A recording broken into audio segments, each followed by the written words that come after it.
Hello everyone. I am Shritama Saha from the Media Communication batch of 2022 and I will be your host for this live chat. Thank you all for joining in.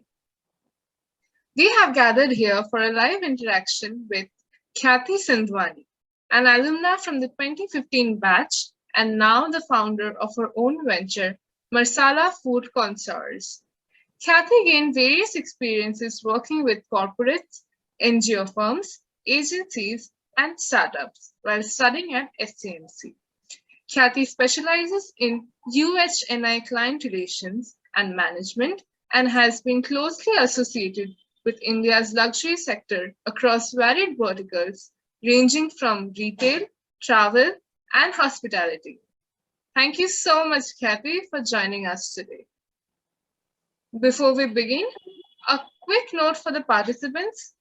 Please note down all your questions in the Q&A section below, and Khyati shall answer them at the end of the session. So to start with, we would like to know about your SCMC journey, from a curious student to a toiling intern and finally a graduate. What was the entire experience like, Khyati? I think for me, in two words, it was firstly very transformative, and secondly, it was a very eye-opening experience. Obviously, more than anything else, SCMC helped me sort of build my foundation academically and professionally, and helped me to get where I am today. But not just that, it was also a very big, achievement in terms of personal growth and development that SCMC offered. Just in terms of being able to interact with such a diverse community of students, you learn so much and you grow so much from each other that becomes a very, very big key takeaway of your 3-year journey. Right. So now that you spoke about your foundation, so how did you find your niche in UHNI and the luxury sector? So was it like, oh, I found it, aha moment, or was it like a very crafted, thoughtfully planned out move? It was definitely no aha moment, but it wasn't very well crafted either. Basically, what happens is once you enter a college and you start like doing all these different courses, I started asking myself certain questions in terms of what do I want to do, in what area do I want to apply my learning, what industry interests me, all these kind of different things. And for me particularly, I think the one big sort of industry that interested me at that point in time was fashion, and that's where my journey into luxury began. So I started off, in fact, by taking even a summer course in fashion marketing between my first and second year to understand and explore a little more in that realm. And from there, I started then understanding how much more wide the luxury industry actually is, and where all can I actually add value to that industry.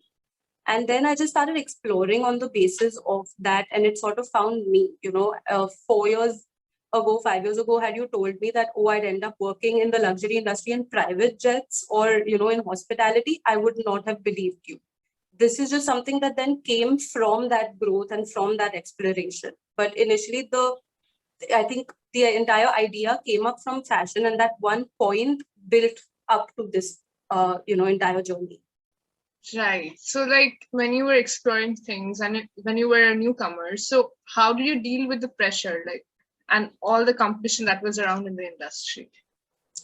So I think the one thing that I realized, and I don't know if this will resonate with you guys or this is something that you also, again, when you're on that journey and you start working, you'll come to that realization. But the one thing I personally realized was that the pressure was more or less self-inflicted. What happens to all of us as students is that for the better part of our lives, till we enter the professional world and start working in corporate companies, etc., what happens is that we're used to getting feedback and we're used to getting like instant gratification. You do an assignment and you know that 4 days later, there's going to be a grade attached to it. You keep doing that for 10 years and then 3 years and then 2 years. And you know that after every 4 or 5 days, you're getting some form of feedback, which eventually leads to a degree, which again is a form of gratification. That does not necessarily happen in the professional setup. Once you start working for an MNC or any sort of company, you're not going to get a pat on the back every time you do a task that you're meant to do, So if you start worrying about the fact that, oh my God, I did this, but they haven't said anything. Was it good? Was it bad? Should I change something? That's not necessarily going to happen. Of course, in certain occasions, it might even happen. Depends a lot on the company you're at and the, the sort of crowd that you have around you, who your bosses are, how their approach is. But it won't keep happening. The process becomes a lot slower and it changes a lot. You have to then wait for maybe 1-2 years to get that gratification in the form of an increment or a promotion. But you have to keep doing that task for that. So once you realize that thing, the pressure sort of eases out because it's just a different aspect of it that you've now entered. Right.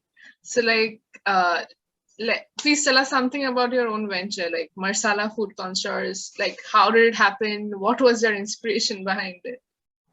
So first of all, what Masala is, let me begin with that. So Masala is basically, as Masala Food Connoisseurs, we provide bespoke dining experiences. Okay? And how we do that in today's time and age is primarily through pop-up restaurants. So the basic idea is that we bring on a chef, who's a very accomplished chef, either like a 5-star or a private dining chef, who curates maybe a 7, 8, 9-course menu just for one sitting, be it a lunch, be it a dinner. And then we organize an entire experience for our guests around that food at locations that are not primarily meant to be restaurants. So this could be art galleries, this could be museums, this could be industrial kitchens, a different experience. That is primarily what it is. And now the second aspect of it, which I'm actually, telling you guys because you all are media professionals or looking to get into the marketing field, is that actually what Masala does is that it provides brands within the luxury niche segment an opportunity to interact with its customers. So it gives particular brands, they don't have to be from F&B, to actually then gives them the opportunity to then come on board and provide experiential marketing to its consumers, to its direct consumers, which within the luxury segment is not easy to do. These are people who don't have the time to walk around the store necessarily. They have people who shop for them even. So this gives them direct face time with their end customer. And that's how it works on the marketing end for a B2B perspective.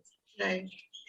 In terms of inspiration, again, like I said, it's been a journey and it's been through a lot of different twists and turns in a lot of different industries. My inspiration to start this and my background into understanding how to even run this has actually come from my experience in private jets. Working as a private jet broker is actually what led me to start Masala within the food and beverage industry, because it helped me explore a lot of different aspects of how to run a business. And the model is actually very similar, even though the industries are completely different. And it also sort of piqued my interest in food, because suddenly, just because I was interested in food, I had unknowingly become the go-to person for all VIP catering curations in private jets. So that's how it sort of began. The idea is that, yes, I wanted to be in the luxury sector. I worked towards that. But eventually, you have to just keep your eyes open to different opportunities that come to you and see where that takes you. Right. So there is a little bit of adaptability that's also needed, not just like a stringent plan of action. This is very interesting.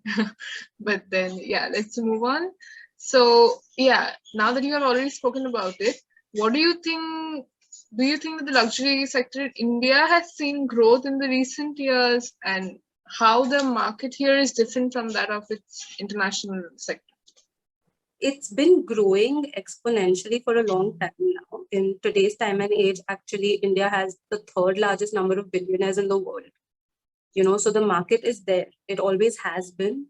And it's, I think, globally also on the map. All the brands, all the sort of companies that are into that space do look at India as a very big potential customer for themselves. In terms of how they are different, historically, India is a different market for luxury, because what we inherently know in terms of luxury, is royalty. There are so many aspects of luxury that we have even in today's time and age that we take for granted. It's such a big deal in the West to have a butler or to have help at home. In India, that's something that's normal. In India, no matter what economical background you come from, gold is something everybody has as an asset, but that's actually a luxury product. Right.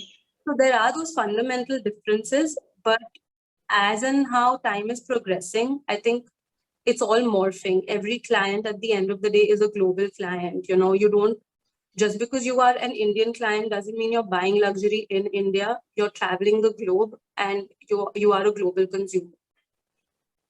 Right, right. So like if someone is to enter the luxury market today, any media professional, so what would be your suggestion or how should they go about it? I think the simple suggestion is just to start exploring, first of all. Like I said, so even when I got onto this journey, all I knew about luxury was fashion. All I'd heard of was Louis Vuitton, Gucci, Prada. These are the brands that are synonymous with luxury. But they are a very, very, very small part of luxury.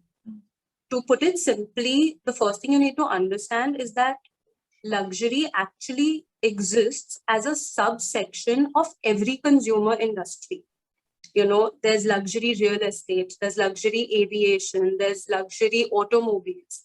Every industry that you would otherwise think of entering has a specific brand or specific sort of sector which is catering to the luxury client.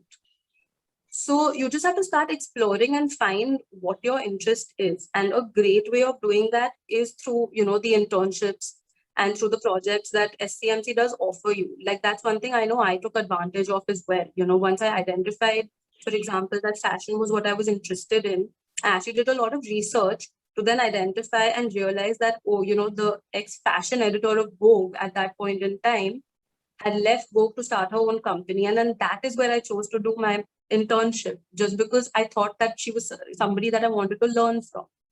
So after that, it just comes down to how you use those opportunities. Right, right. So what is the worst and best part about being your own boss? The best part is that you are your own boss, right? So there's a lot of creative freedom, there's a lot of ownership that comes with it. And I think especially in today's time and age, the worst or most difficult part rather is the self-discipline that it requires. It's all hunky-dory and very happy to think that, oh, I'm an entrepreneur. And I mean, it means so much like less than what you expected to, because at the end of the day, you're just working like an intern and slogging.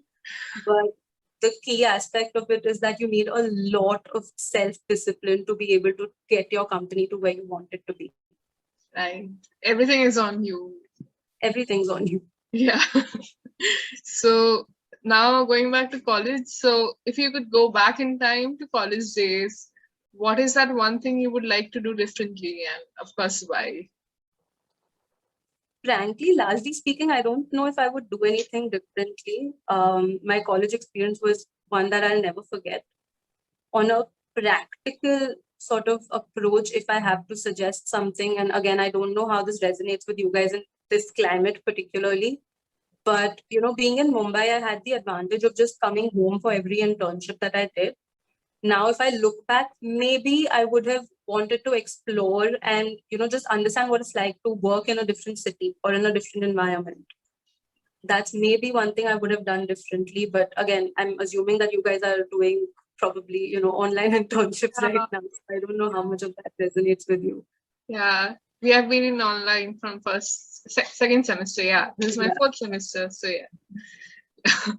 So like one final question that what is your favorite part about studying at SCMC, and what kind of experience should aspirants look forward to when applying? I honestly can't just pick one, frankly speaking, because, the first year when I entered college, I was like this, I won't say shy, but very closed off person. And I wasn't like too interested in the extracurricular activities or anything. I took my time to just embrace everything that was happening around me. And then I just started picking up every opportunity I got, and I think the one big takeaway that I would definitely want to share with you guys and what will help you is that whatever you get out of your 3-year experience at SCMC is going to be directly proportional to what you give in. Like how forthcoming you are, how invested you are, how excited you are about the different opportunities. That is where this all begins and ends. If you don't show that level of enthusiasm, or if you're not forthcoming, your experience will reflect that back to you. Right. So like when you were talking about projects and internships, what your internships that you did in your course time helped, like how did that help? or where did you do, which actually helped you to find ki, yes, I want to do this part and do that, and like choose something? Or how You were know, they? How were your experience of I think internships? for me particularly, I was very, I won't say strategic, but I thought a lot about where I wanted to intern. Right. It wasn't, it needed to sort of be a balance between good names as well, but good work profiles as well, right? So, I mean, everybody, when they're entering that phase of life or they're thinking of where to intern or where to work, everybody has a sort of priority. That priority can be the industry you want to work in, it can be the job role, it can be a lot of different things. And one of the biggest reasons, in fact, for me choosing SCMC was the internships that they offered, because it's such a great way to explore what is out there. So I made it a point that every internship I did was a different role, was a different industry, just to understand what my strengths are and what working in that field would be like, even, because that's how you gain that experience. So I did my bit. I did my, big advertising industry experience at Leo Burnett. I did my startup experience at Style Cracker, which was started by the fashion editor of Vogue. I did all of it, but through that gamut of experience is what, like, you realize again in retrospect, this is a realization that will never come while you're still doing it. But in retrospect, you realize that every internship, even a TFI or an NGO internship or a CSR internship, leaves something in you. And there is some form of growth that happens, be it professionally, be it personally. Somewhere down the line, you will realize how that helped you. And that's just what it's been for me. I was very particular about finding the right organizations, but again, somewhere you have to have a plan of action, but be ready for what comes your way as well. Right, right. So, yeah, that was definitely very interesting. Thank you for such a profound conversation. But before we wrap, we have a lot of questions coming in from the participants. So I'll just take them one by one, all right? So, yeah. So how do you think, like, any tips on how can we choose our specialization for the second and third year? For the this, so basically, the one thing I've realized, especially today, a media course can help you no matter what you do. Within journalism also, like, you guys would have seen that the boundaries are really merging together now. There is no real difference between there's no written journalist and video journalist or anything of that sort. And what we have to figure out is that, whatever specialization you choose depends on a lot of different factors in terms of what industry you want to get into or what kind of job profile you're looking for. Because no matter how much we say, every education will help you, as a fresher, when you're entering the workforce, there are certain tick boxes, that any recruiter will look at. So to be able to choose what sort of specialization you want to go for, you need a little clarity in terms of what resonates with you or where your interest lies, which frankly, by the end of the second year, the assignments that you do help you get a lot of that clarity. So it's not really like a gamble to pick one over the other and think that, oh my God, have I made the wrong decision? Right. And what is your take on masters? Like, should one go for masters immediately after graduation or give it some time? Or what about it, like the whole of it? So that's what I did. I went in for my master's immediately after completing. I completed the SCMC, I think my last exam was in April, and by July, I had left for my master's. So that was my approach, but it's very individual and it depends on how much clarity you have. And if you don't have clarity, which by the way is the best headspace to be in, just start working, start interning, and you'll figure out what next is organically. Because just from my experience again, for example, the reason I chose to do my master's immediately after was because I knew in my gut that I was going to do luxury.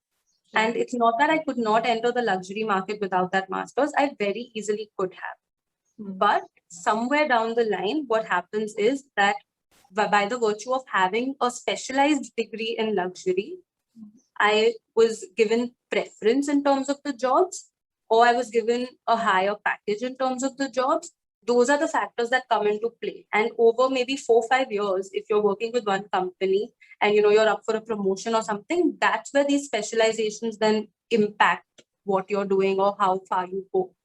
So it depends on a lot of different factors. But please, the one thing that I will urge you guys to do is not go for a master's until and unless you have that clarity. Because it's a great learning experience, but you don't want it to be a waste of money and time if you don't have that clarity. Right, right. That was, I mean, everyone is thinking that right now, especially the third years.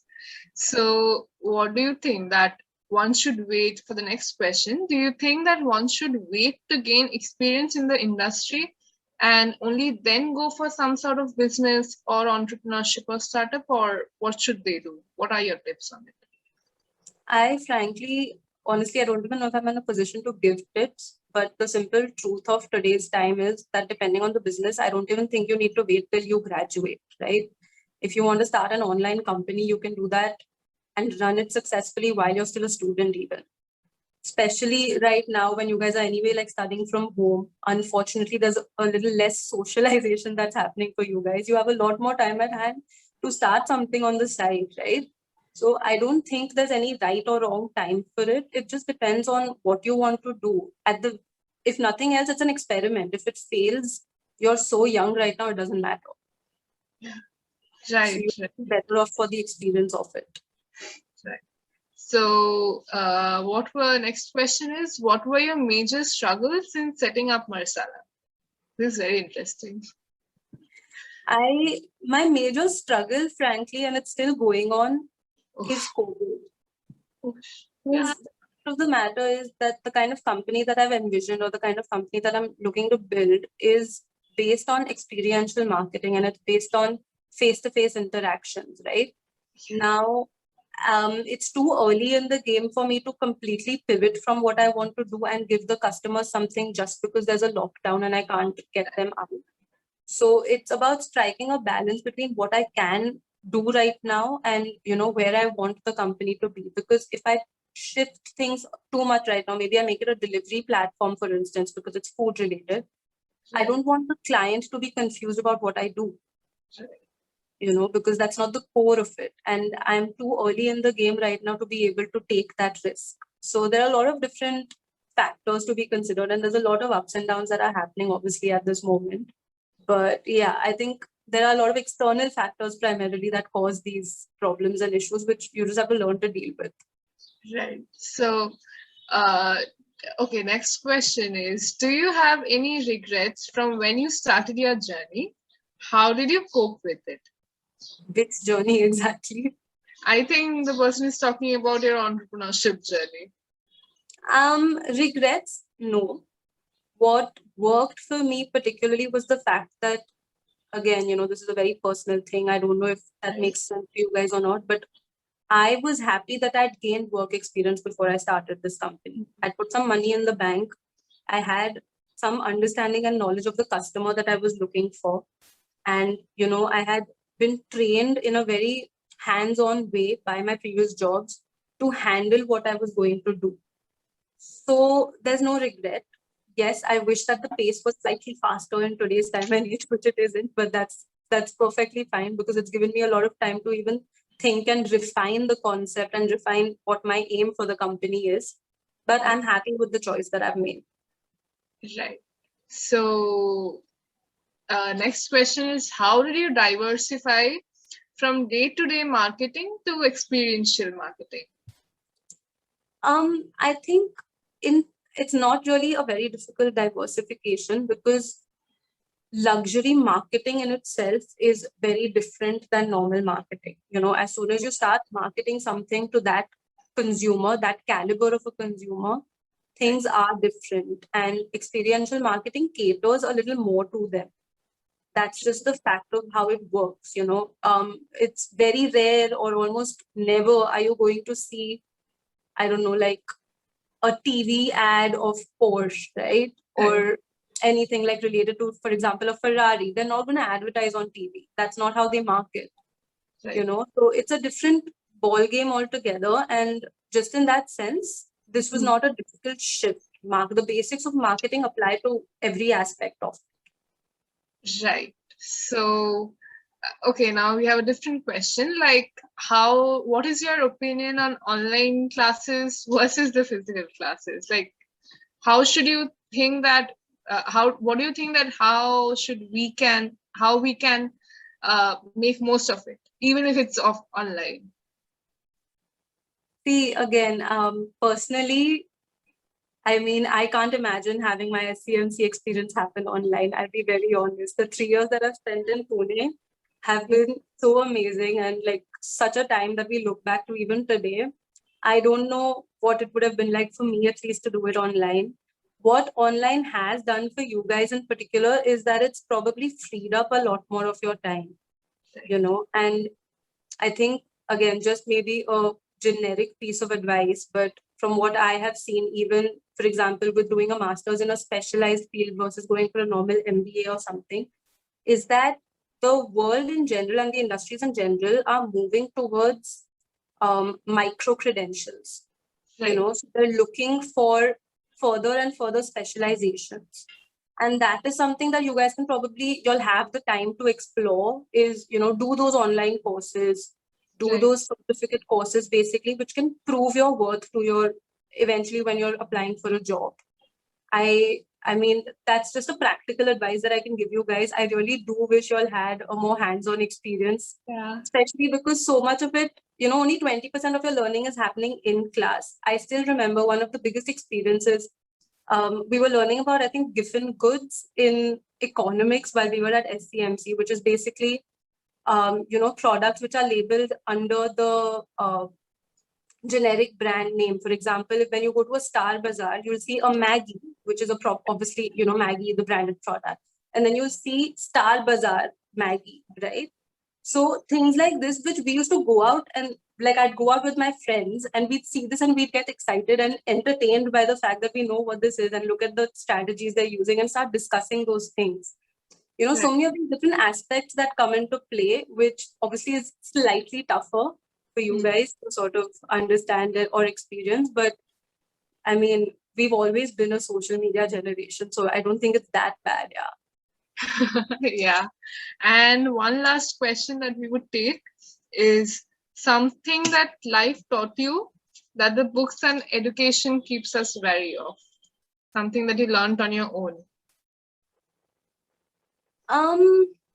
Something that I've learned on my own. So I think a lot of what I've learned has actually been more on the basis of experiences than books, frankly speaking. Like and it's just a matter of association. I think that's true for almost all of us, but it's just a matter of being able to associate those aspects to each other. And I'll give you a very simple example of this. But so one of my favorite subjects in SCMC used to be consumer behavior.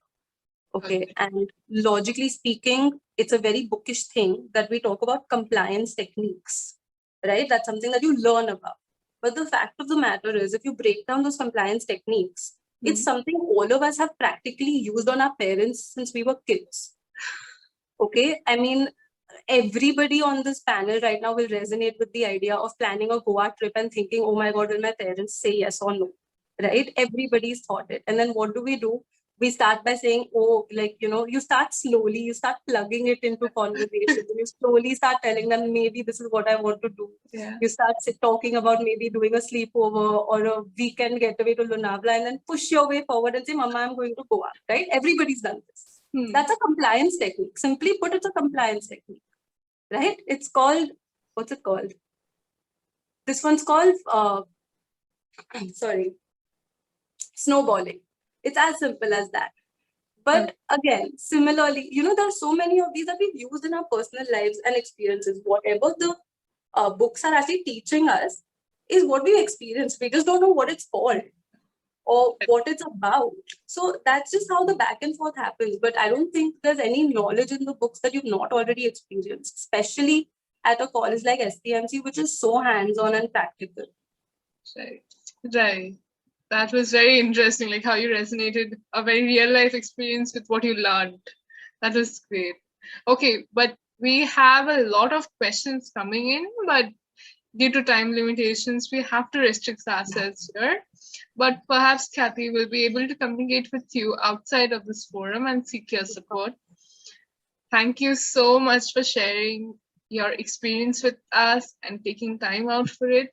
And we wish you the best of luck for all your future endeavors. I hope that Masala grows exponentially, and all the best for whatever you do. And and this was a very interesting session, and I'm sure it has given us all a very good framework for making the most of our college years. I would like to take this opportunity to thank all of our attendees for joining the session, and we look forward to providing you with many more informative interactions in the future. Till the next time, stay safe, stay home. Thank you so much. Thank you, Khyati. Bye. Thanks.